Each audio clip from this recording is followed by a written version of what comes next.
자, 오늘 하나님 말씀은 마태복음 21장 1절부터 11절까지 말씀입니다. 마태복음 21장 1절부터 11절까지 말씀. 자, 우리 같이 읽습니다. 그들이 예루살렘에 가까이 가서 감람산 벳박에 이르렀을 때 예수께서 두 제자를 보내시며 이르시되 너희는 맞은편 마을로 가라. 그리하면 곧 매인 나귀와 나귀 새끼가 함께 있는 것을 보리니 풀어서 내게로 끌고 오라. 만일 누가 무슨 말을 하거든 주가 쓰시겠다 하라. 그리하면 즉시 보내리라 하시니 이는 선지자를 통하여 하신 말씀을 이루려 하심이라. 일렀으되 시온의 딸에게 이르기를 내 왕이 내게 임하나니 그는 겸손하여 나귀 곧 멍에 매는 짐승의 새끼를 탔도다 하라 하였느니라. 제자들이 가서 예수께서 명하신 대로 하여 나귀와 나귀 새끼를 끌고 와서 자기들의 겉옷을 그 위에 얹음에 예수께서 그 위에 타시니 무리의 대다수는 그들의 겉옷을 길게 펴고 다른 이들은 나뭇가지를 베어 길에 펴고 앞에서 가고 뒤에서 따르는 무리가 소리 높여 이르되 호산나 다윗의 자손이여 찬송하리로다. 주의 이름으로 오시는 이여 가장 높은 곳에서 호산나 하더라. 예수께서 예루살렘에 들어가시니 온 성이 소동하여 이르되 이는 누구냐 하거늘 무리가 이르되 갈릴리 나사렛에서 나온 선지자 예수라 하니라. 아멘. 오늘은 종려주일입니다. 이번 주간이 고난주간이고요. 다음 주일이 부활주일입니다. 종려주일은 어떤 날이죠? 예수님께서 십자가 죽음을 위해 예루살렘에 입성하신 날을 기념하는 주일이에요. 오늘 예수님은요, 나귀를 타고 예루살렘으로 들어가십니다. 사람들은 그런 예수님을 환영해요. 자신의 겉옷을 벗어서 길 위에 깔아놓습니다. 오늘식으로 이야기하면요, 레드카펫을 까는 거예요. 또 어떤 사람들은 종려나무 가지를 손에 들고 예수님을 향해 호산나라고 외칩니다. 호산나, 무슨 뜻이죠? Save us now. 지금 우리를 구원하소서라는 뜻이에요. 지금 우리를 구원하소서. 이렇게 예수님은요, 십자가를 향해 나아가고 있고요. 사람들은 그 예수님을 메시아로 인정하며 열렬히 환영을 합니다.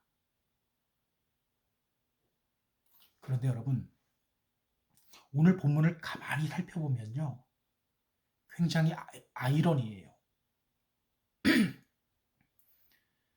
오늘 예수님은 6월절에 십자가 위에서 죽음을 맞이하기 위해서 예루살렘으로 들어가고 계십니다. 그러니까 지금 예수님의 발걸음은요, 데드맨 워킹이에요. 데드맨 워킹. 사형수가 사형장으로 들어가는 마지막 걸음을 데드맨 워킹이라고 하죠. 지금 예루살렘으로 들어가시는 예수님의 발걸음, 바로 그 데드맨 워킹입니다. 혹시 데드맨 워킹이라는 영화 보셨나요? 그 영화를 보면요, 사형수가 마지막 사형장으로 들어가는 장면이 나와요. 얼굴은 두려움으로 가득하고 다리에 힘이 풀린 채 사형장으로 질질 끌려가다시피 합니다. 그런데 오늘 예수님의 발걸음은요, 그렇지 않아요. 너무나도 당당합니다. 그리고 멋진 장면이 연출돼요. 사람들은 예수님을 향해 종려나무 가지를 흔들어요. 종려나무는 승리를 의미하는 나무입니다. 그러니까 아이러니하게도요, 슬픈 장면인데 승리의 장면으로 묘사해요. 그래서 저는요, 이 장면을 묵상할 때마다 이런 단어가 떠올라요. 찬란한 슬픔. 찬란한 슬픔. 분명히 슬픈 장면인데 아름답고 위대하게 느껴져요. 여러분, 성경은 왜 이렇게 슬픈 장면을 승리의 장면으로 묘사하고 있을까요? 이 아이러니한 장면을 통해서 오늘 성경이 우리에게 전하려고 하는 메시지는 뭘까요? 사실 오늘 본문은요, 우리가 잘 아는 본문이기는 하지만 해석하기는 쉽지 않은 본문이에요. 그러나 오늘 본문을 잘 이해해야 우리는 고난 주간을 잘 맞이할 수 있게 되고요, 더 의미 있는 부활절을 맞이할 수 있게 됩니다.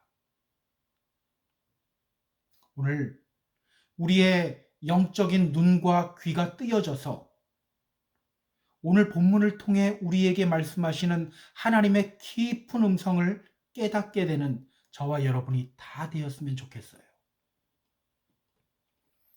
자, 그럼 본문으로 들어가 볼게요.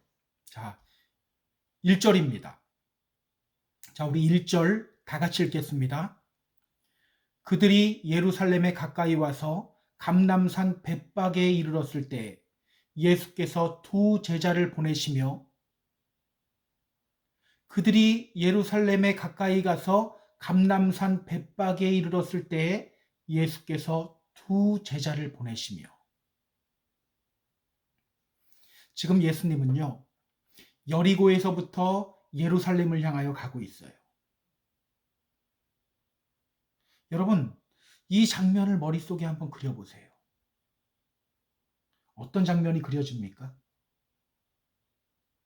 먼저 이 장면을 우리 머릿속에 잘 그려야 돼요. 당시 여리고에서 예루살렘으로 올라가는 길, 복잡했을까요? 아니면 한산했을까요? 복잡했다면 얼마나 복잡했을까요? 지금 예수님은요, 6월절을 맞이하여 예루살렘으로 올라가고 계신 거예요. 6월절이 어떤 절기죠? 우리식으로 이야기하면 독립기념일과 같은 절기예요. 애굽으로부터 해방된 날이 6월절이에요. 이때가 되면요, 정말 많은 유대인들이 예루살렘으로 몰려듭니다. 그리고 예루살렘에서 6월절을 지켜요. 얼마나 많은 사람들이 예루살렘으로 왔을까요? 여러분 한번 생각해 보세요. 얼마나 많은 사람들이 예루살렘으로 왔을까? 당시 이 예루살렘의 인구는 10만 명 정도였어요. 10만 명. 자, 그런데 6월절이 되면요, 예루살렘에 있는 사람의 수가 200만 명에서 300만 명으로 늘어나요. 생각보다 엄청나게 많은 사람들이 몰려들었죠. 그래서 어떤 사람들은요, 이 숫자에 의문을 품기도 해요. 이 200만 명에서 300만 명이 과장된 숫자다. 실제로 그렇게 많이 모였을 리가 없다. 이렇게 주장을 해요. 그런데 여러분, 당시 요세푸스라는 사람이 로마 황제에게 한 보고에 의하면요, 이때 예루살렘에서 희생된 양의 숫자가 25만 6,500마리였어요. 25만 6,500마리. 양 한 마리당 10명이 함께 6월절 식사를 한다고 생각해 보세요.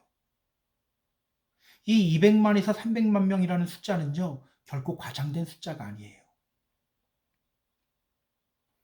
그래서 6월절이 되면요, 로마 총독도 예루살렘으로 와요. 원래 로마 총독의 사전은 가이사랴에 있습니다. 그러나 6월절이 되면 예루살렘으로 와요. 헤롯궁 옆 높은 곳에 로마 군대를 주둔시키고 성전 안을 들여다보며 긴장의 끈을 놓지 않아요. 우리가 이것을 머릿속에 넣고 오늘 본문을 봐야 돼요.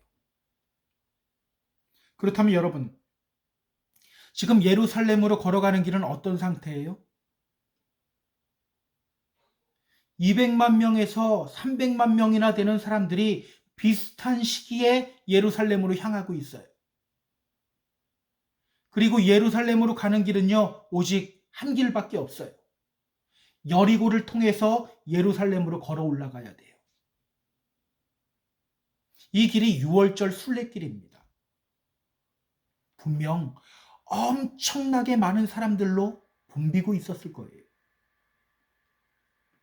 그 무리에 끼어서 예수님과 제자들도 예루살렘으로 올라가고 있는 겁니다.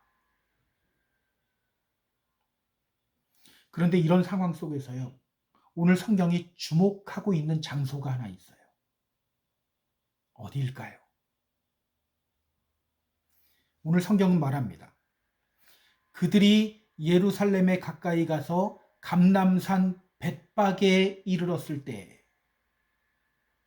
그들이 예루살렘에 가까이 가서 감람산 벳바게에 이르렀을 때, 오늘 성경은요, 감람산 벳바게라는 곳을 주목해요. 감람산 벳바게. 우리 잠시 지도를 하나 볼까요? 이 지도가 예루살렘으로 가는 길을 보여주는 지도입니다. 지금 예수님은요, 벳바게에 있어요. 이곳에 오기 전에 어디를 지났습니까? 베다니를 지났습니다. 베다니, 아주 유명한 곳이죠. 예수님의 사랑하는 제자인 나사로와 마르다와 마리아가 사는 곳이에요. 그런데 오늘 성경은요, 이 베다니에 대해서는 언급하지 않습니다. 감람산 벳바게를 주목하고 있어요. 이곳 감람산 벳바게 어디 있는지 지도를 한번 확인해 보세요. 예루살렘에서 굉장히 가깝죠. 이곳은요, 예루살렘에서 한 1km 남짓 정도밖에 떨어져 있지 않은 곳이에요. 그러니까 감람산 벳바게에서 보면요, 예루살렘 성 입구가 저쪽에 보입니다. 여러분, 이상하지 않습니까? 지금 예수님은요, 예루살렘에 거의 다 도착한 상황이에요. 그렇다면 굳이 벳바게를 언급할 필요가 없잖아요. 그런데 오늘 예수님은요, 많은 사람들과 함께 예루살렘으로 향하다가 갑자기 벳바게라는 곳에서 잠시 멈추는 거예요. 왜일까요? 왜 예수님은 이곳에서 잠시 멈추었을까요? 그 이유를 알기 위해서 우리가 봐야 할 성경 구절이 있어요. 스가랴 14장 4절입니다. 스가랴 14장 4절. 자, 우리 함께 읽어보겠습니다. 그날에 그의 발이 예루살렘 앞 동쪽 감람산에 서실 것이요. 그날에 그의 발이 예루살렘 앞 곧 동쪽 감람산에 서실 것이요. 이 부분은요, 구약의 스가랴 선지자가 메시아의 오심을 선포하며 예언하는 부분이에요. 스가랴 선지자는요, 메시아의 오심을 선포하며 이렇게 예언했어요. 그분의 발이 예루살렘 동쪽 감람산에 서실 것이다. 그분의 발이 예루살렘 동쪽 감람산에 서실 것이다. 그렇다면 여러분, 오늘 예수님이 감람산 벳바게에서 멈추신 이유가 무엇입니까? 사람들 앞에서 자신의 정체를 드러내시기 위해서예요. 지금 예수님은요, 자신이 바로 메시아라는 것을 사람들 앞에서 드러내고 있는 거예요. 자신이 바로 이스라엘의 왕이요, 구원자라는 것을 사람들에게 알려주시고 계신 거예요. 자, 그럼 자신이 메시아라는 것을 드러내기 위해서 오늘 예수님이 무엇을 하시는지를 우리가 살펴봐야 됩니다. 오늘 예수님은요, 제자 2명을 불러요. 그리고 그들에게 어떤 명령을 내리십니다. 어떤 명령 내리시죠? 자, 우리 2절, 3절 보시기 바랍니다. 2절, 3절. 자, 우리 같이 읽겠습니다. 이르시되 너희는 맞은편 마을로 가라. 그리하면 곧 매인 나귀와 나귀 새끼가 함께 있는 것을 보리니 풀어 내게로 끌고 오라. 만일 누가 무슨 말을 하거든 주가 쓰시겠다 하라. 그리하면 즉시 보내리라 하시니. 오늘 주님은요, 제자 2명을 불러 명령하셔요. 저쪽 마을에 가면 나귀와 나귀 새끼가 있을 거야. 나에게로 끌고 와. 만약 누가 뭐라고 하면 주가 즉시 쓰시고 다시 돌려보내겠다고 말하면 돼. 여러분, 왜 예수님은 갑자기 나귀를 끌고 오라고 하셨을까요? 왜 예수님은 갑자기 나귀를 끌고 오라고 하셨을까? 우리 6절, 7절 한번 보세요. 제자들이 가서 예수께서 명하신 대로 하여 나귀와 나귀 새끼를 끌고 와서 자기들의 겉옷을 그 위에 얹음에 예수께서 그 위에 타시니. 예수께서 그 위에 타시니. 왜 나귀 끌고 오라고 했습니까? 그 나귀 위에 타시기 위해서예요. 그렇다면 여러분, 왜 예수님은 나귀를 타고 예루살렘으로 들어가시려고 하는 걸까요? 왜 나귀를 타고 예루살렘으로 들어가시려고 하는 걸까요? 여러분, 원래 이스라엘의 왕, 어떤 동물을 타고 다녔을까요? 말을 타고 다녔을까요?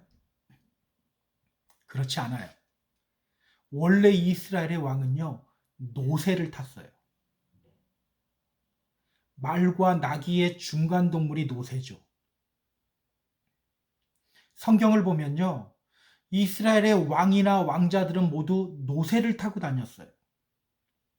다윗의 아들들도 모두 노새를 타고 다녔고요. 반란을 일으키고 잠시 이스라엘의 왕이 되었던 압살롬도 노새를 탔어요. 솔로몬이 이스라엘의 왕이 된 후에도 노새를 탔어요. 왜 말을 타지 않고 노새를 탔을까요? 정확한 이유는 알 수 없습니다. 그런데요, 신명기 17장에 보면 하나님이 이런 명령을 하셨어요. 이스라엘의 왕은 말을 많이 두어서는 안 된다. 그래서 이스라엘의 왕은 노새를 타는 것이 더 자연스러웠던 것 같아요. 어쨌든 이스라엘의 왕은요, 노새를 탔어요. 그런데 오늘 예수님은 자신을 메시아로 드러내시면서 노새가 아닌 나귀를 타려고 하는 거예요. 그것도 나귀 새끼입니다. 마가복음 11장을 보면요, 이 나귀에 대해서 이렇게 설명해요. 아직 아무도 타보지 않은 나귀 새끼. 아직 아무도 타보지 않은 나귀 새끼. 그러니까 예수님은요, 엄마 나귀와 새끼 나귀를 다 끌고 오라고 하신 다음에 아직 한 번도 사람을 태운 적이 없는 새끼 나귀를 타시려고 하고 있는 거예요. 여러분, 새끼 나귀를 타신 예수님의 모습을 한번 상상해 보세요. 멋진 그림이 그려집니까? 그렇지 않죠. 오히려 우스꽝스러운 그림이 그려져요. 이 나귀는요, 아직 한 번도 사람을 태운 적이 없는 새끼 나귀입니다. 아마도 이 나귀의 발걸음이 그리 자연스럽지 못했을 거예요. 그 위에 예수님이 올라타 있는 거예요. 아무리 생각해도 코믹 영화의 한 장면이 그려져요. 그럼에도 불구하고 예수님은 왜 노새 대신 나귀를 타고 예루살렘으로 들어가시려고 하는 걸까요? 왜 노새 대신 새끼 나귀를 타고 우스꽝 모습으로 예루살렘으로 들어가시려고 하는 걸까요?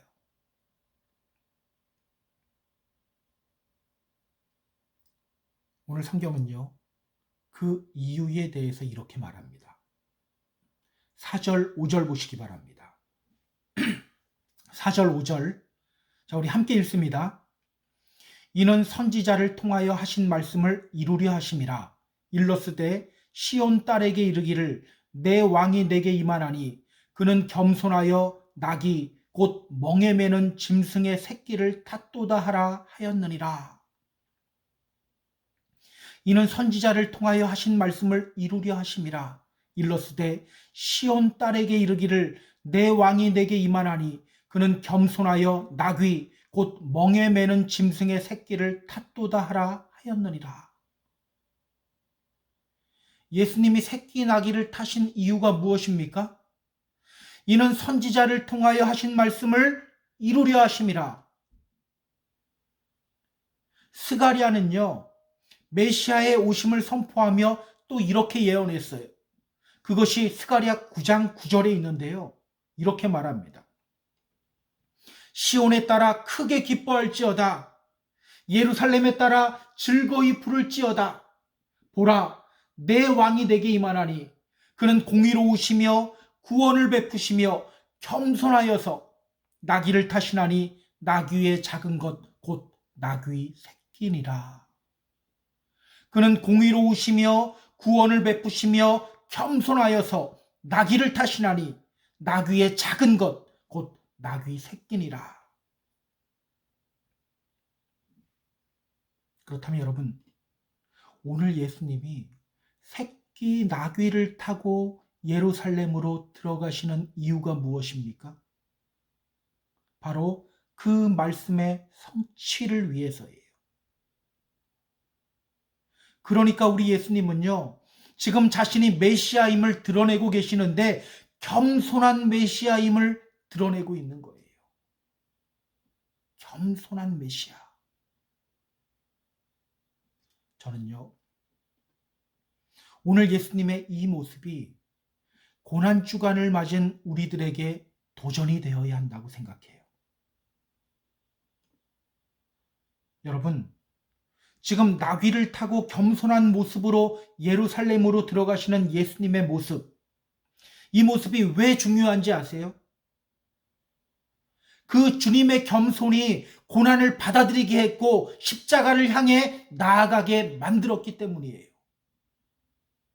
그 주님의 겸손이 고난을 받아들이게 했고 십자가를 향해 나아가게 만들었기 때문이다. 빌립보서 2장 6절, 7절, 8절은요, 이렇게 말해요. 그는 근본 하나님의 본체시나 하나님과 동등됨을 취할 것으로 여기지 아니하시고 오히려 자기를 비워 종의 형체를 가지사 사람들과 같이 되셨고 사람의 모양으로 나타나사 자기를 낮추시고 죽기까지 복종하셨으니 곧 십자가에 죽으심이라. 예수님이 십자가 죽음을 향해 나아갈 수 있었던 이유가 무엇이라고 성경이 말합니까? 자기를 낮추시고 죽기까지 복종하셨으니 곧 십자가에 죽으심이라. 주님의 겸손이 십자가를 향해 나아가게 만들었다는 거예요. 주님의 겸손이 십자가를 향해 나아가게 만들었다. 왜 이 말씀이 우리에게 도전이 되어야 합니까? 우리도 져야 할 십자가가 있죠. 여러분, 십자가 예수님만 져야 하는 건가요? 아니죠. 예수님은 말씀하셨어요. 누구든지 나를 따라오려거든 자기를 부인하고 자기 십자가를 지고 나를 따를 것이니라. 우리도요, 십자가 져야 돼요. 그래서 오늘 예수님의 모습이 우리에게 도전이 되어야 하는 거예요. 오늘 우리에게 필요한 것이 무엇입니까? 바로 겸손이에요. 하나님 앞에 낮아져야 하고요. 하나님 말씀 앞에 바짝 엎드릴 수 있는 겸손이 필요해요. 그래야 십자가의 의미를 깨닫게 되고요. 그래야 주님의 십자가를 묵상할 때 감동이 오게 되는 거예요. 오늘 우리의 문제점이 뭔지 아세요? 하나님 승리하게 해주세요. 하나님 끝까지 충성하게 해주세요. 이런 기도는 많이 해요. 해야 될 기도예요. 그런데요, 하나님 저를 겸손하게 만들어주세요. 이 기도는 잘 하지 않아요. 물론 겸손이 좋은 거라는 것 잘 알고 있어요. 그런데 겸손을 구하는 기도는 잘 하지 않아요. 어쩌면 이것은 자연스러운 현상이기도 해요. 여러분, 죄가 어디서부터 시작되었죠? 간교한 뱀이 어느 날 하와에게 속삭여요. 너 저 나무 열매 먹으면 죽는다고? 그렇지 않아. 저거 먹으면 오히려 너희 눈이 밝아져서 하나님처럼 될 수 있어. 그 말에 넘어가서 불순종의 죄를 저지른 거예요. 그러다 보니 우리 인간 안에는요, 겸손보다는 남보다 높은 자리로 올라가려고 하는 마음이 훨씬 더 강해요. 우리 믿음 생활하면서도 저 사람 믿음 참 좋아. 저 사람 참 괜찮은 사람이야. 이런 소리를 더 듣고 싶어 해요. 그러다 보니 자연스럽게 겸손을 구하는 기도를 하지 않아요. 그 결과가 어떻게 나타나는지 아세요? 믿으면서도 십자가를 지려고 하지 않아요. 나는 분명히 하나님의 살아계심을 믿어요. 늘 주여 주여 주여 입에 달고 살아요. 내 안에 주님을 사랑하는 마음이 분명히 있는 것 같아요. 그런데요, 남들이 나 알아주지 않으면 왜 그렇게 섭섭한지 몰라요. 조그만 일에도 상처받고 늘 억울한 감정 속에 갇혀 살아요.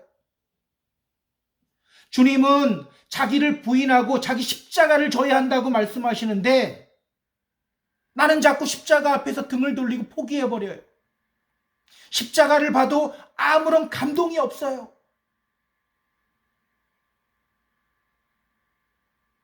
여러분 기억하세요.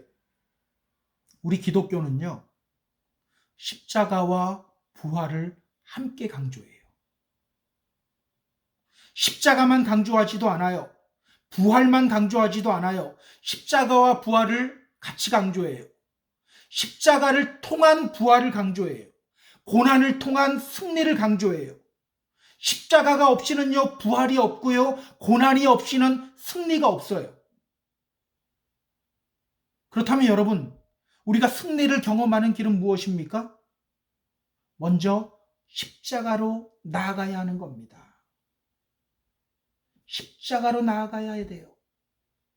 어떤 사람이 십자가로 나아갈 수 있습니까? 하나님 앞에 겸손한 사람, 말씀 앞에 바짝 엎드리는 사람, 아울러 사람 앞에서도 겸손한 사람이 십자가로 나아갈 수 있는 거예요.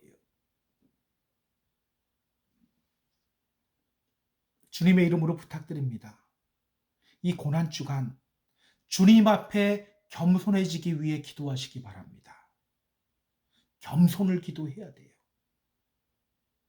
그때 십자가의 의미가 더욱더 깊이 있게 깨달아지게 될 겁니다. 십자가를 바라보며 사라졌던 감동이 다시 살아나게 될 것입니다. 이러한 복된 경험을 하는 저와 여러분이 다 되기를 주님의 이름으로 부탁드립니다.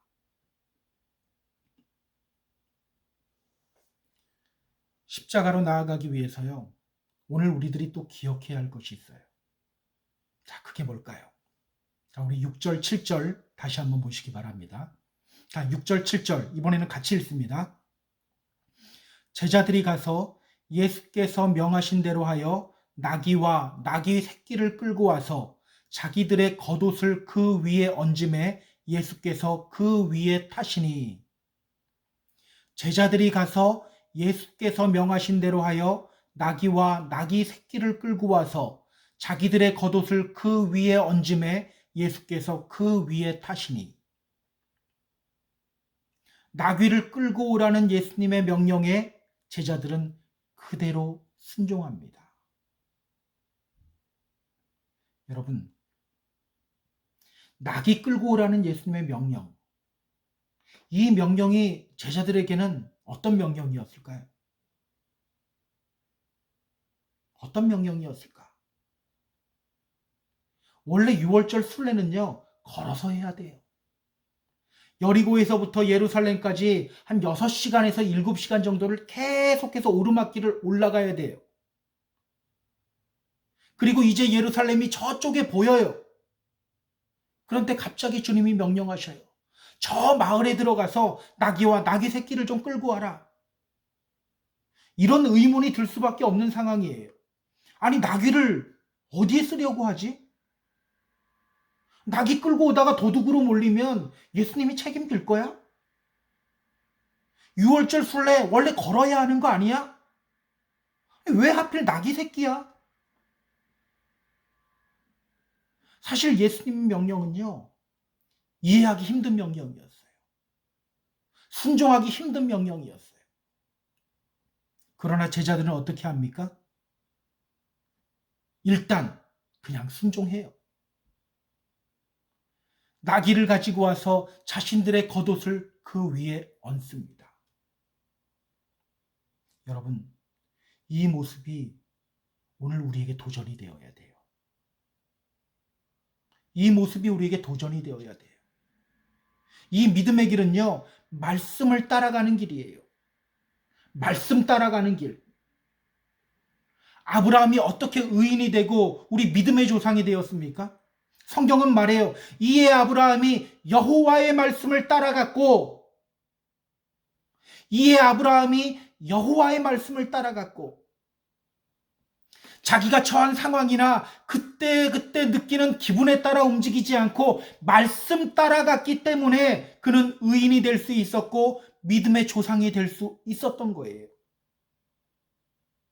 여러분 기억하세요. 이 믿음의 길은요, 말씀을 따라가는 길이에요. 내 지식이나 경험이나 감정이 아니라 말씀 따라가며 말씀 앞에 순종할 때 역사가 일어나게 되어 있습니다. 오늘 어떤 역사가 일어나게 되는지 본문을 통해 우리가 함께 확인해 봤으면 좋겠어요. 자, 8절, 9절 보시기 바랍니다. 8절, 9절. 자, 우리 같이 읽습니다. 무리의 대다수는 그들의 겉옷을 길게 펴고 다른 이들은 나뭇가지를 베어 길에 펴고 앞에서 가고 뒤에서 따르는 무리가 소리 높여 이르되 호산나 다윗의 자손이여 찬송하리로다. 주의 이름으로 오시는 이여 가장 높은 곳에서 호산나 하더라. 아주 멋진 장면이 연출되죠. 그들은 말씀에 순종하여 나귀를 끌고 왔고요. 겉옷을 펼쳐서 나귀의 등에 얹었어요. 그리고 예수님이 그 나귀에 올라타십니다. 그러자 어떤 일이 벌어져요? 길 위에 함께 걸어가던 사람들이 환호하기 시작해요. 자신의 겉옷을 펴서 예수님이 가시는 길 위에 레드카펫을 깔아줘요. 그리고 승리를 상징하는 종려나무 가지를 길에 펴요. 예수님을 향해 외칩니다. 호산나 다윗의 자손이여 찬송하리로다. 주의 이름으로 오시는 이여 가장 높은 곳에서 호산나. 호산나, save us now. 지금 우리를 구원하소서. 아주 멋진 장면이에요. 여러분, 이 장면이 어떻게 보이세요? 이 장면이 어떻게 보입니까? 사실 이 장면을 보면서 우리는 고개가 좀 갸우뚱해져요. 여러분, 이들이 지금 예수님이 어떤 분인지를 제대로 알고 이렇게 외치는 걸까요? 그렇지는 않죠. 뭘 보면 알 수 있습니까? 며칠 후면 이들은 예수님을 향해 십자가에 못 박으라고 외치는 군중들로 변해버려요.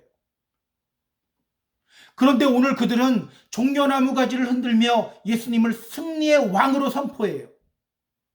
호산나라고 외치며 예수님을 향해 구원자라고 선포해요. 어떻게 이런 현상이 나타나게 된 걸까요? 어떻게 이런 현상이 나타나게 된 걸까? 오늘 본문에는 나오지 않지만요. 누가복음을 보면 이때 바리새인들이 예수님께 이렇게 말해요.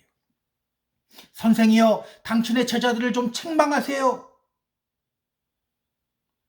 예수님을 향해 환호하는 사람들을 보며 종교 지도자들이 예수님께 따지는 거예요. 제발 이 사람들 좀 조용히 시켜주세요. 그때 예수님이 뭐라고 말씀하십니까? 그때 예수님이 뭐라고 말씀하시죠? 만일 이 사람들이 침묵하면 돌들이 소리 지르리라. 만약 이 사람들이 이렇게 외치지 않으면 저 돌들이 소리를 지르며 외칠 것이다. 그러니까 이 장면은요, 하나님이 만들어내신 장면이에요. 하나님이 강권적으로 그들의 입을 열어서 호산나라고 외치게 하고 있는 거예요. 하나님이 강권적으로 그들의 손을 들게 해서 예수님의 모습을 승리의 모습으로 선포하게 만들고 있는 거예요. 그래서 이 장면이요, 아주 감동적인 장면인 겁니다. 어떻게 이런 감동적인 장면이 연출되었습니까? 제자들의 순종으로 말미암아. 거기는 제자들의 순종이 있었다는 거예요. 여러분, 우리가 십자가를 져야 한다고 말하는데요. 십자가가 뭡니까? 우리가 져야 할 십자가가 뭐예요? 고난이 십자가입니까? 어떤 분들은 이렇게 말해요. 제 십자가는 저의 남편입니다. 제 아내가 저의 십자가입니다. 여러분, 나를 힘들게 하는 남편이나 아내가 십자가입니까? 그게 십자가 아니에요. 십자가는요, 나를 힘들게 하는 어떤 사람이 아니에요. 저 사람이 나를 힘들게 하지만, 나를 고통스럽게 하지만, 그럼에도 불구하고 그들을 사랑하고 품어주라고 외치시는 그 하나님의 말씀이 바로 십자가인 거예요. 하나님의 말씀이 바로 십자가인 거예요. 그래서 여러분, 십자가로 나아가기 위해 오늘 우리에게 필요한 것이 바로 순종인 거예요. 순종. 여러분, 순종 잘 하시나요? 순종하는 것. 생각만큼 쉽지 않죠. 그렇다면 여러분, 어떻게 하면 우리는 말씀 앞에 잘 순종하는 사람이 될 수 있을까요? 어떻게 할 때 순종 잘하는 사람이 될 수 있을까? 기억하세요. 겸손과 순종은 한 세트입니다. 다시 말하면요. 겸손하면 순종하게 돼요. 겸손하면 순종하게 된다. 이 겸손이라는 말은요. 헬라어로 타페이노스라는 단어예요. 타페이노스. 이 말은요. 저 사람 참 겸손해. 참 괜찮은 사람이야. 이런 칭찬의 말이 아니에요. 굴욕적인 태도를 나타내는 말이에요. 노예의 굽실거리는 복종을 의미하는 말이에요. 그럼 이것이 무엇을 의미합니까? 겸손과 순종은 함께 가는 거라는 거예요. 겸손과 순종은 함께 가는 거다. 실제로요. 겸손한 사람이 말씀 앞에 순종해요. 낮아질 대로 낮아진 사람, 하나님 앞에 자존심까지도 없어진 사람은요. 말씀 앞에 순종해요. 그러나 자존심이 남아있는 사람, 남보다 높이 올라가야지만 직성 풀리는 사람, 어떤 모양이든지 인정받아야지만 마음이 풀리는 사람은요. 이상하게 불순종의 모습으로 나타나요. 결심은 잘해요. 매주 결심하며 치열하게 싸우고 노력하려고 해요. 그래도 결국은 불순종의 모습으로 나타나요. 여러분 기억하세요. 순종 잘하는 길은요. 결심 굳건히 한다고 되는 것 아닙니다. 오늘부터 말씀에 순종해야지 이렇게 결심한다고 순종의 사람이 되는 것 아니에요. 하나님 앞에서 낮아질 때 순종의 사람이 돼요. 그때 우리는 십자가를 질 수 있게 되는 거예요. 오늘 우리는요, 이번 주간 이 장면을 좀 계속 떠올렸으면 좋겠어요. 예수님의 겟세마네 동산의 기도, 그걸 좀 떠올렸으면 좋겠어요. 겟세마네, 이 말은요, 기름을 짜내다라는 뜻이에요. 그 겟세마네 동산에서 예수님은 온몸에 물을 짜내며 기도해요. 아버지, 저 십자가 지기 싫습니다. 이 잔을 내게서 지나가게 해주세요. 그러나 곧이어 기도해요. 그러나 나의 원대로 마옵시고 아버지의 원대로 하옵소서. 그러나 나의 원대로 마옵시고 아버지의 원대로 하옵소서. 이 장면을요, 히브리서 저자는 이렇게 표현해요. 히브리서 5장 8절 9절이 나와요. 그가 아들이면서도 받으신 고난으로 순종함을 배워서 온전하게 되었은즉 자기에게 순종하는 모든 자에게 영원한 구원의 근원이 되시고. 오늘 예수님의 순종의 모습이 우리에게도 도전이 되었으면 좋겠어요. 늘 겸손함과 순종의 길을 걸어가기를 결단하는 저와 여러분이 되었으면 좋겠어요. 이번 설교를 준비하면서 계속해서 머릿속에 떠오른 찬송이 하나 있어요. 십자가를 질 수 있나? 라는 찬송입니다. 십자가를 질 수 있나? 주가 물어보실 때 죽기까지 따르오리 성도 대답하였다. 우리의 심령 주의 것이니 주님의 형상 만드소서.